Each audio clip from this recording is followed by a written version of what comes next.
¿Qué tal, amigos?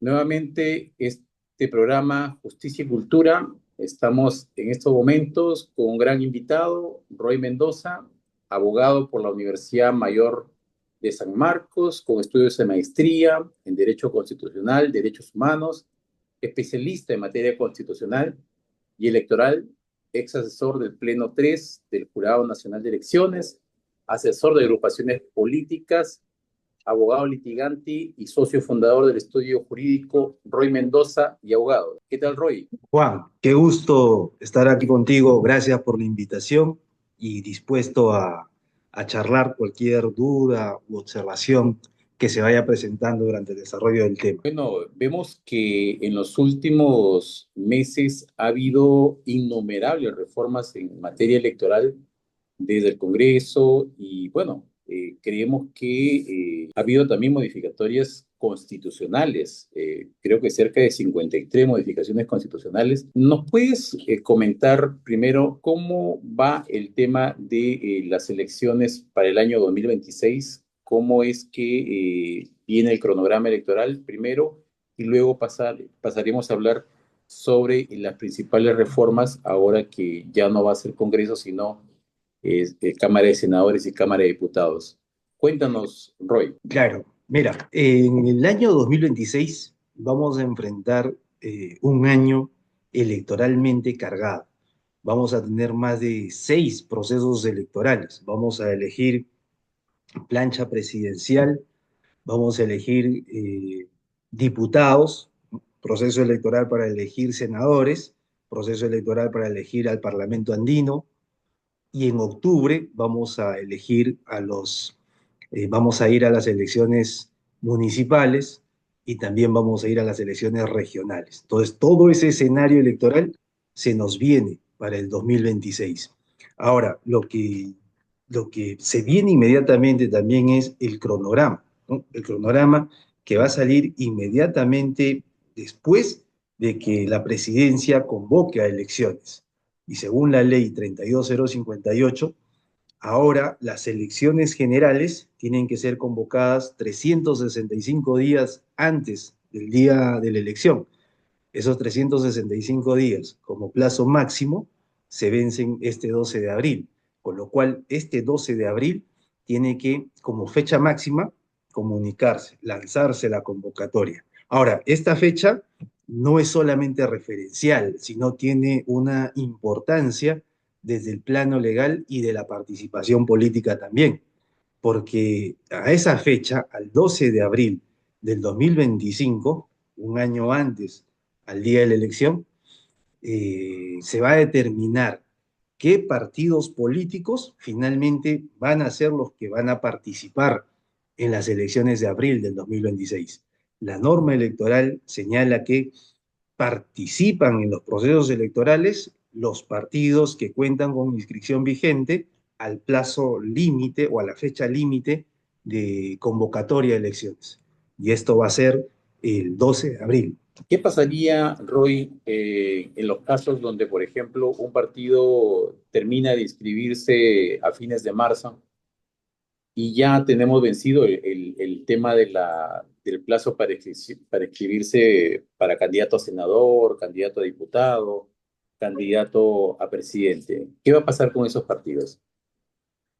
Mira, lo que dice la norma, lo que establece la norma, lo que obliga a la norma es que participen los partidos que estaban con inscripción vigente a la fecha límite de convocatoria. O sea, llega el 12 de abril y esa va a ser la fecha de cierre.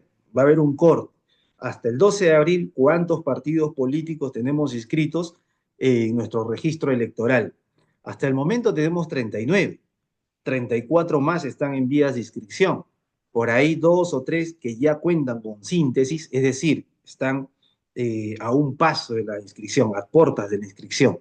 Entonces, aproximadamente a abril, calculo yo, tendremos unos 45 a 50 partidos inscritos. Esos 50 son los que finalmente van a participar en las elecciones de abril del 2026. Los partidos que se inscriban con fecha posterior a abril del 2026 simplemente van a obtener sí la inscripción, van a poder participar en las elecciones de octubre del 2026, pero no lo van a hacer en las elecciones de abril.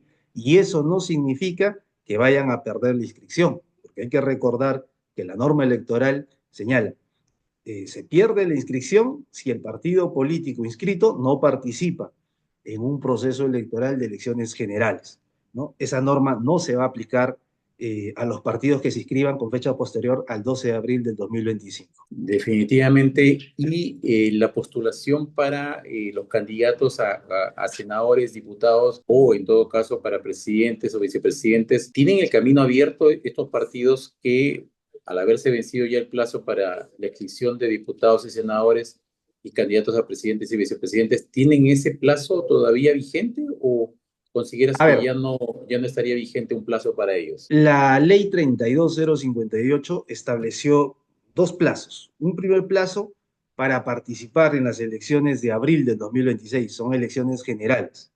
Y un segundo plazo para participar en las elecciones regionales y municipales, que va a ser en octubre del 2026.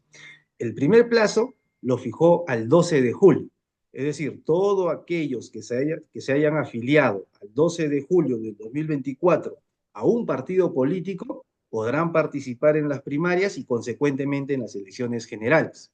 De tal forma que los partidos políticos que están en vías de inscripción en estos momentos, si han presentado su solicitud de inscripción, su padrón general de afiliados, el 12 de julio o hasta el 12 de julio de 2024 podrán participar.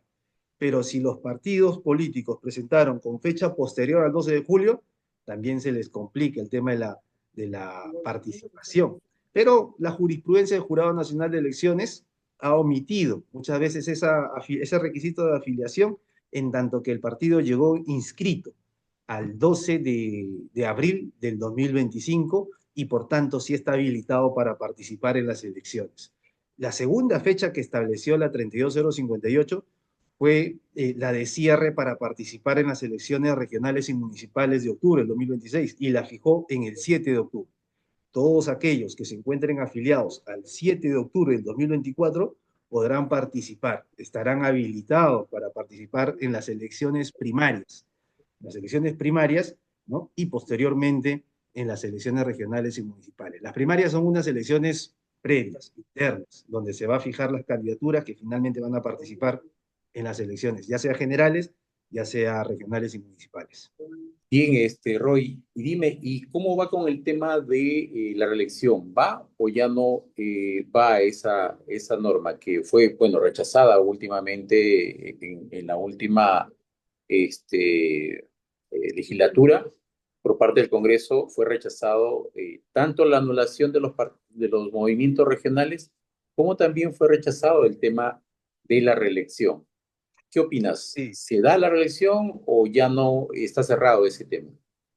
bueno, hasta donde tengo entendido y he podido observar los proyectos de leyes, se ha partido ahora la propuesta, ¿no? Esa propuesta que iba amarrada con la eliminación de los movimientos regionales no prosperó, no ha prosperado. Y se han dado cuenta que amarrándola y persiguiendo la eliminación de los movimientos regionales no va a funcionar. Por tanto, se ha presentado de manera individual. Hay una propuesta en el Congreso que recién se va a ver, ¿no? Acerca de la reelección, modificar los artículos 191 y 194 de la Constitución para permitir la reelección. Yo creo que inicialmente hubo bastante consenso por el tema de la reelección. Se quiere la reelección, ¿no? Entendida en no una reelección indefinida, sino una reelección limitada a un mandato siguiente, ¿no? O sea, quien va por alcalde podría hacerlo hasta 8 años como máximo y luego esperar que transcurra un periodo. Para mí, personalmente, me parece saludable. Me parece saludable porque 4 años para una gestión parecen ínfimas, parecen no suficientes, ¿no? De tal forma que las autoridades podrían completar sus proyectos, podrían optimizar la gestión en esos 8 años, si es que, ¿no? Si es que la voluntad popular de la jurisdicción distrital, provincial o regional así lo desea, porque finalmente quien establece si el alcalde se reelige o no se reelige es la población. Y Roy, Y respecto a las personas que han cometido delitos, por ejemplo, o personas que han cometido delitos de corrupción de funcionarios, ¿tienen la vía libre para poder postular a estas elecciones o están tachados de por vida? Ahí había toda una discusión, ¿no? Ahí había toda una discusión porque cuando sale la norma que restringe a las personas condenadas por determinados delitos, tráfico ilícito de drogas, apología al terrorismo, corrupción de funcionarios, esa norma sale en el 2018 y luego se va a impugnar su constitucionalidad en el Tribunal Constitucional. El Tribunal Constitucional va a decir que sí, en efecto, esa norma es inconstitucional, pero como yo no tengo los 5 votos que me exige mi reglamento para poder determinar o declarar que la norma es inconstitucional y solo he alcanzado 4, no puedo decir que la norma es inconstitucional. Fue bastante particular esa sentencia porque todo el desarrollo de los fundamentos dijeron que era inconstitucional. Sin embargo, no se pudo declarar esa inconstitucionalidad. Posteriormente se planteó un amparo. Se planteó un amparo, hay un caso en el Tribunal Constitucional que ya fue resuelto de un amparo y le da la razón al amparista, ¿no? Tutela el derecho de participación política y dice, sí, esa norma es vulneradora porque tiene una frase final. Aun cuando tú seas rehabilitado, no podrás participar. Esa frase final, dice el Tribunal Constitucional, es inconstitucional, ¿no? Entonces, ampara el pedido, pero ya la amparista que quería participar en las elecciones del 2018 le dieron la razón en el 2020, o sea, ya había sustracción de la materia, carecía de objeto tutelares, ¿no? Luego ha habido una demanda donde se impugna nuevamente esta norma, se impugna nuevamente esta norma y a su vez también se impugna la legislación antiterrorista, ¿no? Y lo que dice el Tribunal Constitucional es que los sentenciados por terrorismo pueden participar, pero los que han sido sentenciados por delito de corrupción de funcionarios todavía no pueden participar. Y así también lo ha recogido el Congreso, de tal forma que hoy en día existe esa prohibición para aquellos que son sentenciados por corrupción de funcionarios, no pueden participar, tienen impedimento para participar en los procesos electorales. Y esa norma que establece que el impedimento para que una persona que ha sido condenada por corrupción, he visto que tiene cierta atingencia en el sentido de que siempre y cuando ese delito de corrupción haya sido en funciones, ¿no? No por cualquier delito de corrupción. Ya, tenemos casos de exgobernadores, excongresistas, que de repente cometieron delito de corrupción dándole, no sé, una coima a un funcionario público, pero que no estaba dentro de sus funciones, no sé, de repente el contrato, o lo detuvo un policía y le dio una coima, pero como no es parte de sus funciones, como no fue dentro del cumplimiento de sus funciones, sí le permite postular. ¿Eso es correcto? Bueno, lo que dice la norma es que tienen impedimento de postular aquellos que son sentenciados, ¿no? Como autor o cómplices en los delitos de corrupción de funcionarios. En el Código Penal vemos un catálogo de delitos de corrupción de funcionarios. Si me han sentenciado a mí por peculado en modalidad de autor, yo no voy a poder participar, o como cómplice. Eso es lo que dice la norma. Bien, ¿y tú crees que esta modificatoria, por ejemplo, en el caso de la bicameralidad, no se contrapone a lo que ya se dijo en el referéndum del año 2018, que todos los peruanos no queríamos bicameralidad? Ha habido ciertos matices, ha habido ciertos cambios, pero yo personalmente creo que la bicameralidad sí es necesaria. Es necesaria porque se constituye en un recinto para mejor filtro de las normas. Hemos visto, yo he participado en la última sesión del Congreso como observador, no puedo más, pero sí como observador eh, pude presenciar cómo el Congreso debate las leyes, ¿no? Debate las leyes en sesiones maratónicas sin mayor agotamiento de la misma, ¿no? Entonces, tenemos una producción legislativa bastante frondosa. Entonces, yo creo que la Cámara Alta, la bicameralidad sirve para frenar, para controlar ese ímpetu legislativo que tiene el diputado. Entonces, y además también en el 93, cuando se adoptó la unicameralidad, se hizo precisamente porque quería, ¿no? Quería esa producción legislativa, Fujimori quería, no quería muchos límites a la legislación, ¿no? Entonces, yo creo que sí, en efecto, la bicameralidad va a funcionar en el Perú para controlar la producción de las leyes. Y el tema de esta bicameralidad y los requisitos que se han impuesto en estos momentos, como está la norma, ¿no crees que sea una reelección encubierta de parte de los Ah, por congresistas supuesto. actuales? Ah, por supuesto, ¿no? Eso sí ya escapa a los fines propios de la bicameralidad, ¿no? El congresista ha señalado de que uno de los requisitos para poder participar o acceder a la bicameralidad es haber sido congresista, ¿no? Y no Y la bicameralidad. respecto, y respecto, Roy, a las últimas modificaciones, hemos visto que recién esta semana salió una norma y bueno, al parecer ya aclaró varios puntos que estaban todavía en el aire, especialmente el tema de los partidos políticos de alcance nacional que no pasen la valla el 2026, ¿no? ¿Qué nos puedes comentar al respecto? Sí, esa norma ha sido publicada, me parece, en una sesión extraordinaria del día miércoles, ¿no? Y ha establecido varios puntos. Si bien es cierto, la bicameralidad se adopta con la 31988, lo que hace la 32245, que es la última ley que reforma temas electorales, es establecer los mecanismos de cómo vamos a elegir a los diputados, cómo vamos a elegir a los senadores, ¿no? Al parecer, no solamente vamos a elegir 130 diputados ni 60 senadores, posiblemente sean 157 diputados y 78 senadores, porque le da un mandato al Jurado Nacional de Elecciones y le dice, tú, Jurado Nacional de Elecciones, con la convocatoria establece el número de diputados en función a 160.000, un diputado por cada 160.000 electores. Y para los senadores, un senador con la cifra duplicada, eso es 320.000 electores, estarán representados por un senador, ¿no? Entonces, eso hace 157 diputados y 78 senadores. Esta norma también lo que ha hecho es decirle al Jurado Nacional de Elecciones, cuidado con cancelar las inscripciones a aquellos partidos políticos que no vayan a superar la valla en abril del 2026.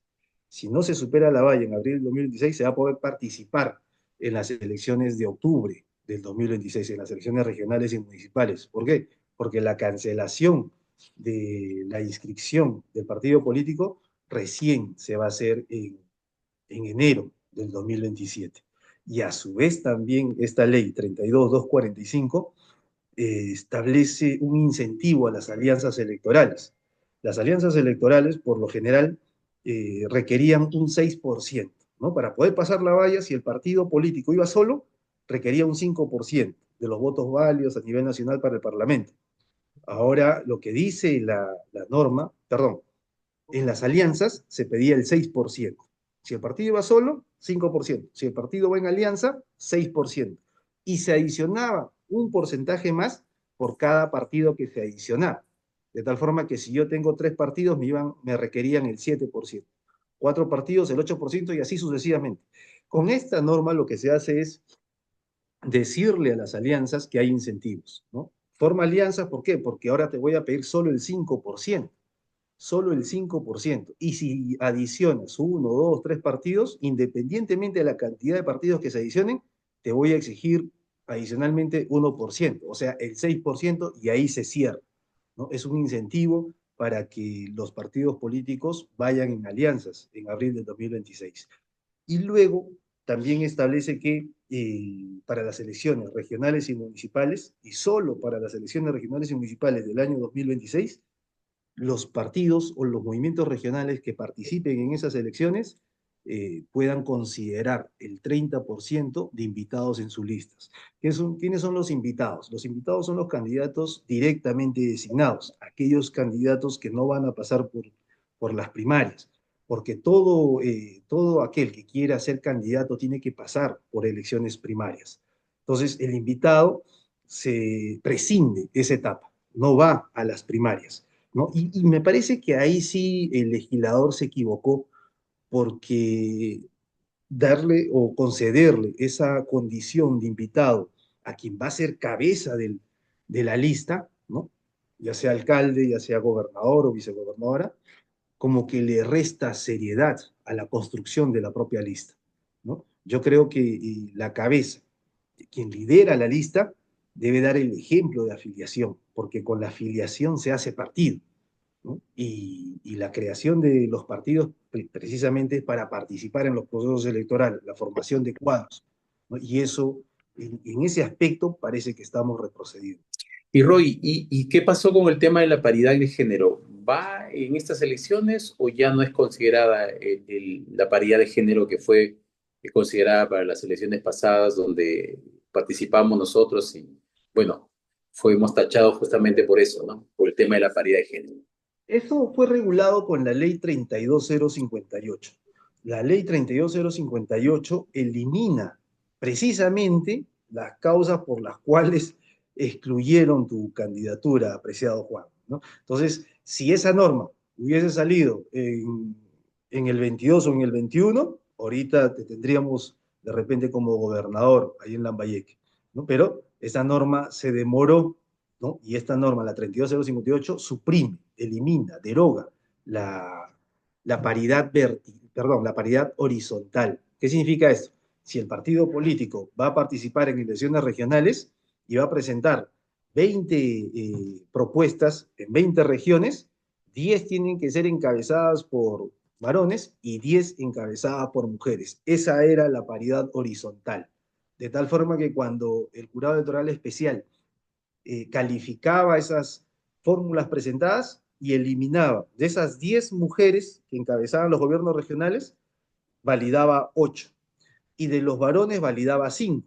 8 y 5 ya no hay paridad, decían, ¿no? Y eso era pues un error de interpretación, un error supino, ¿no? O Sí, sea, porque no, definitivamente también se iba en contra incluso de la propia, el tema democrático interno, ¿no? La democracia interna de los partidos, porque se suponía que habíamos pasado por unas elecciones internas. Y en las así, elecciones internas habíamos sido elegidos o más hombres que mujeres. Entonces, ¿cómo hacías para cambiar el voto interno del propio simpatizante o partidario, ¿no? claro, la solución que se planteó en su momento eh, fue la siguiente. Tienes 8 y tienes 5, ¿no? A las 8 encabezadas por mujeres, dile a una que pase a ser vicegobernadora y queda un varón como gobernador, entonces ya haces un 7-6, ya puede haber paridades. Y claro, ahí sucedía lo que tú mencionas, desnaturalizabas el resultado de la votación en las internas, ¿no? Y muchas mujeres o muchos varones que encabezaban no querían ser vicegobernadores. Dijeron, a mí me han elegido para ser candidato a gobernador, a mí me han elegido para ser candidato a gobernador y ahora tú me quieres bajar a ser vicegobernador, ¿no? Entonces generaba toda una discusión. Es por eso que con la 32058 se decide derogar ese requisito de la paridad horizontal en el tema de las elecciones regionales. Y a su vez también en la 32058 lo que se establece en la plancha presidencial de las elecciones generales es eliminar la alternancia, ¿no? Antes era varón, mujer, varón. Esa era la plancha. O podría ser mujer, varón y quien le sigue es una mujer. Así se conformaban las planchas. Ese requisito también ha sido eliminado para las planchas presidenciales, para las fórmulas presidenciales, y hoy lo que te dice la norma es garantízame por lo menos que haya uno del sexo opuesto en la plancha presidencial. Entonces yo puedo construir mi plancha presidencial varón, varón, mujer o mujer, mujer, varón. Y respecto de la paridad y alternancia en elecciones regionales y municipales, paridad de vertical, esa todavía se mantiene. Para construir las listas municipales y regionales, se mantiene paridad y alternancia. Bueno, Roy, ¿y cómo ves tú el panorama electoral? Vemos pedidos para inhabilitar por 10 años a varios candidatos, Martín Vizcarra, Salvador del Solar. Están entrando también varias denuncias contra incluso Lescano y otros candidatos que se perfilan como futuros candidatos para la presidencia. ¿Qué es lo que está pasando? Estamos viviendo en realidad un proceso que se va a vivir democrático o se está preparando todo para que solo quede una candidata que siempre ha perdido las elecciones? Bueno, nuestro escenario político siempre tiende a erosionar, ¿no?, nuestros principios democráticos, ¿no? Estamos llenos de partidos individualistas, partidos caudillistas, ¿no? ¿Cómo vas a hacer alianzas electorales, ¿no?, en partidos ególatras, donde resalta la personalidad, el líder? En APP nadie puede ser candidato si no es César Acuña, ¿no? Y lo mismo sucede en Podemos con Luna. Entonces, hay partidos demasiado personalistas y esos partidos son bastante difícil que cedan en ir en alianza, porque las alianzas son eso, las alianzas son consensos, las alianzas son vamos a ceder, ¿no? Y también otro de los defectos que adolece nuestro sistema es que se hace política desde el revanchismo, ¿no? Se busca, se busca descartar a los candidatos empleando las instituciones como instrumentos políticos, ¿no? Entonces, si yo veo que mi contrincante tiene aceptación, tiene cierto rédito electoral, busco la forma de cómo cerrarle la puerta, busco la forma de cómo obstruir, ¿no? Y disfrazo eso de mecanismos democráticos, ¿no? Y eso le hace muy mal a nuestra democracia, la erosión. Bueno, Roy, como última pregunta, y creo que es una pregunta válida para todas las personas que nos están viendo, ¿qué recomendaciones les darías a todos aquellos que están incursionando en estos momentos en la vida política del país para llegar al final de la meta y finalmente poder competir siquiera en estas elecciones, tanto presidenciales, para senadores, para diputados y elecciones regionales, habida cuenta de todo lo que está sucediendo? Pasaremos del 12 de abril del 2025 y la presidenta, luego de convocar elecciones, habrá, tendrá esa fuerza, esa fortaleza que tiene hasta la actualidad? ¿O crees que no llegaremos con Dina Boluarte a terminar este 2025? Si me rijo a las encuestas, a las cifras que tiene la presidenta, yo digo que no llegaría ni a febrero, pero ya es parte del juego político eh, ver si Dina va a poder permanecer, porque el último año de, el último año de gobierno, el Congreso no puede ser cerrado, ¿no? Entonces, vamos a ver, porque también ya se está viendo una censura para el presidente de la mesa directiva del Congreso. Si esa censura prospera, si hay movimientos en el Congreso, ¿no?, porque paralelamente también se tiene que dar la convocatoria, ¿no? El Congreso regresa, la segunda legislatura regresa en marzo. Entonces va a comenzar a hacer este juego de mover la mesa directiva, llega hasta abril y en abril Dina va a convocar a elecciones. Por lo cual, una vez convocada, ¿no?, ya las elecciones tienen que desarrollarse. Si hay cambio en mesa directiva y esa conformación sirve para aquellos que están buscando vacar a la presidenta, lo van a hacer. Lo van a hacer porque ya no hay ese riesgo de que pueda cerrarse el Congreso. Entonces, todo apunta a un rompimiento del pacto después de abril. Esa va a ser la prueba de fuego de Dina, ¿no? Yo personalmente creo que es muy débil, es endeble y es producto de la carencia de partidos fuertes en nuestro sistema. ¿Cuál es el partido político de Dina Boluarte? No tiene partido, ¿no? Y eso también no es propio de Dina, sino también viene de otros presidentes. Vizcarra tampoco tenía partido, ¿no? Entonces, hay mucho por corregir en nuestro sistema y aquellos que están con intenciones de participar en la vida política de nuestro país, felizmente, felizmente con estas reformas electorales que se vienen dando, se ha flexibilizado bastante los requisitos que se exigen, ¿no? Se exigen para poder candidatear. No los requisitos morales como tales de idoneidad, no, sino requisitos formales, ¿no?, que uno brinda en la declaración jurada de hoja de vida ¿no? Hoy se ha retirado la sanción de exclusión por omisión en gran parte de la hoja de vida, pero habrá omisión y no habrá exclusión, pero también habrá una multa. Pero uno continúa participando en el proceso electoral, con lo cual solo decirle a aquellos que han tomado esta decisión importante de participar en la vida política de la nación, a prepararse más, a pensar siempre en el Perú, ¿no? Tenemos mucho por trabajar en el sistema político, tenemos mucho por trabajar en fortalecer nuestra economía, tenemos ahora mismo, ¿no? Una gran cifra preocupante sobre el tema de inseguridad. En el Perú siempre hay mucho por hacer, pero como también decía Basal, el Perú es problema y el Perú también es una posibilidad.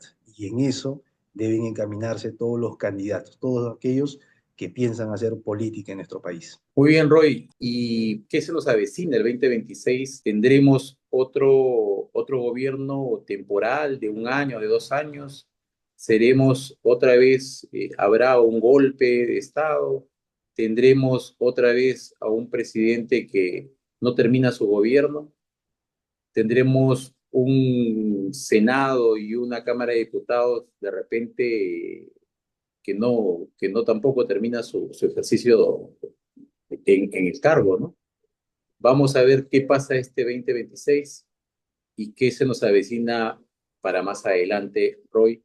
Te agradecemos mucho y a todos los que nos están viendo, nos están escuchando, también les agradecemos por su presencia. Y fue Roy Mendoza, especialista en Derecho Electoral y especialista en todo lo que es la materia de elecciones electorales. Con ustedes, Juan Carrasco, en Justicia y Cultura. Muchas gracias. Gracias, Juancito.